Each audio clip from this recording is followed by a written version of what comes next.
NEET தேர்வை ஒழிக்க ஒரே வழி இதுதான். தனியார் மருத்துவக் கல்லூரிகளுக்கு கடிவாளம். ஒவ்வொரு வருஷமும் நீட் தேர்வு நடத்தப்படும் போது நீட் தேர்வுகள் குறித்து கடுமையான விவாதிக்கப்படுது. தேர்தல் வந்தாலும் நீட் பற்றிய சர்ச்சைகள் எழுப்பப்படுது. தனியார் மருத்துவக் கல்லூரிகளுடைய கொள்ளையை தடுக்க தான் நீட் தேர்வு நடத்தப்படுவதாக சொல்லப்படுது. அதிக மதிப்பெண் பெற்று மருத்துவக் கல்லூரிகளில் இடம்பெற வாய்ப்பிருக்கும் மாணவர் பட்டியல் தனியார் மருத்துவக் கல்லூரிகளுக்கு முன்பே சென்று விடுவதாகவும், பிறகு அதே மாணவர்களுக்கு இடம் அளிக்கப்பட்டதாக தனியார் மருத்துவக் கல்லூரிகள் லிஸ்ட்டை வெளியிடுவதாகவும் சொல்லப்படுது. அப்புறம் அந்த மாணவர்களுக்கு அரசு கல்லூரியில் இடம் கிடைத்து விடுவதால் அந்த இடங்களையும் தனியார் கல்லூரிகள் கொள்ளை லாபத்திற்கு விற்று சம்பாதிப்பதாகவும் புகார்கள்லாம் சொல்லப்படுது.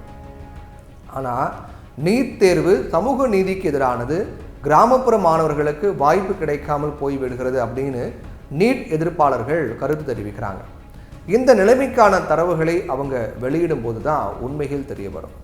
கிராமத்தில் இருந்து நகர்ப்புறங்களிலோ அல்லது நகர்பகுதியிலோ அல்லது பஞ்சாயத்துக்குட்பட்ட பகுதிகளிலோ இருக்கக்கூடிய மெட்ரிகுலேஷன் சிபிஎஸ்இ படிக்கக்கூடிய மாணவர்கள் மருத்துவக் கல்லூரிகளில் இடம்பெறுவதை காரணம் காட்டி கிராமப்புற மாணவர்களுக்கு வாய்ப்பு கிடைக்கிறது அப்படின்னு கணக்கு காட்டிவிட முடியாது. உண்மையிலேயே கிராமப்புறத்தில் படிக்கக்கூடிய தாழ்த்தப்பட்ட மிகவும் பிற்படுத்தப்பட்ட மாணவர்கள் எத்தனை பேருக்கு இடம் கிடைத்திருக்கிறது என்பதையும் கவனத்தில் கொள்ளணும். ஏன்னா தனியார் மருத்துவக் கல்லூரி லாபி ரொம்ப வலுவானது. பல சாராய சாம்ராஜ்யங்கள் மருத்துவக் கல்லூரிகளையும் நடத்தி வராங்க. இந்தியாவில் இருக்கக்கூடிய அனைத்து இடங்களிலும் தனியார் கல்லூரிகள் 48 விழுக்காடு இடங்களை கொண்டிருக்காங்க. அதே நேரத்தில் நீட் தேர்வு எழுதியும் அரசு மருத்துவக் கல்லூரிகளில் இடம் கிடைக்காமல் தனியார் கல்லூரிகளுக்கு போகும்போது கட்டண கொள்ளை வகையில் தான் சிக்கி மாட்டிக்கிறாங்க. இந்தியாவில் தனியார் மருத்துவக் கல்விக்கான மொத்த செலவு 4 மடங்கு அதிகரிச்சிருக்கு. 2008 சுமார் 30 லட்சமாக இருந்துச்சு. இன்னைக்கு 1.20 1 கோடியே 20 லட்சத்துக்கு மேலே தாண்டிருக்கு.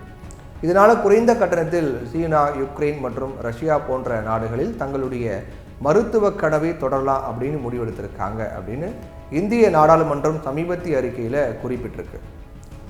இந்தியாவில் முன்பு 350 மருத்துவக் கல்லூரிகள் இருந்துச்சு. இன்னைக்கு 707 மருத்துவக் கல்லூரிகள் இருக்கு.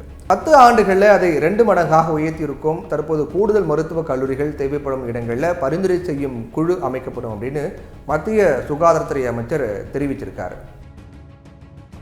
இருந்தாலும் ஏராளமான மாணவர்கள் நீட் தேர்வுக்கு பயந்து உக்ரைன், சீனா போன்ற நாடுகளுக்கு குறைந்த கட்டணத்தில் டாக்டர் பட்டம் பெற்றுவிடும் நோக்கத்தோடு போகிறாங்க. ஆனால் உக்ரைனில் போர் ஏற்பட்டதை போன்று பல்வேறு நாடுகளிலும் பிரச்சனைகள் ஏற்படும் போது இந்திய மாணவர்கள் பாதிப்புக்கு ஆளாகிறாங்க. மேலும் அங்கே இருக்கக்கூடிய மருத்துவக் கல்லூரிகளின் தரம் இந்தியாவில் இருக்கக்கூடிய தரத்தை போல இல்லாமல் இருக்கிறதால அவங்க இந்தியாவில் மருத்துவ தொழிலை மேற்கொள்ள தனியே ஒரு தேர்வு எழுத வேண்டியிருக்கு. இதுக்கெல்லாம் மேலாக மொழி பிரச்சனைகள் இருந்த போதிலும் நமது மாணவர்கள் மருத்துவ படிப்பை படிப்பதற்காக வெளிநாடுகளுக்கு போகிறாங்க. இதனால் நமது நாடு வருவாயை இழந்து வருகிறது அப்படின்னு பிரதமர் மோடியே கவலை தெரிவித்திருக்காரு. அதனால் தனியார் மருத்துவக் கல்லூரிகளின் கட்டண வசூலை வரைமுறைப்படுத்தி அவற்றை கடுமையாக கண்காணிக்கும் அமைப்பு இருக்க வேண்டும் அல்லது கட்டணம் உள்ளிட்டவற்றை அரசு வசூலித்து தனியாருக்கு செலுத்திவிட வேண்டும் என்கிற வரம்பையாவது உருவாக்க வேண்டும். தனியார் கல்லூரிகளுக்கு கடிவாளம் இடுகின்றோம் அப்படின்னு நீட் தேர்வை கொண்டு வந்தால் தனியார் கல்லூரிகளும் கொள்ளையை நிறுத்தியதாக தெரியல. மாணவர்களும் வெளிநாடுகளுக்கு சென்று விடுவதால் நமது நாட்டின் வருமானமும் அந்நிய செலாவணியாக போயிடுது.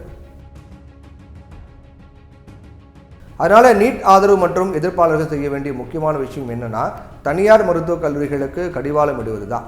மருத்துவ கல்வி வியாபாரமாகாமல் தடுக்க அது ஒன்றுதான் வழி. மேலும் தனியார் கல்லூரியிலும் இடம் கிடைத்து அரசு கோட்டாவில் அரசு மருத்துவக் கல்லூரிகளில் மாணவர்கள் சேர்ந்து விட்டால் அந்த இடமும் அரசுக்கு தரப்படணும். தேர்வு பட்டியலில் காத்திருப்போருக்கே அந்த இடங்களை ஒதுக்க வேண்டும் அப்படின்னு விதிகளை கடுமையாக்கணும். தனியார் மருத்துவக் கல்லூரிகளின் லாபியை மீறி அரசியல் கட்சிகள் செயல்பட தயாரா அப்படிங்கிறத இப்போதைய கேள்வியாக இருக்குது.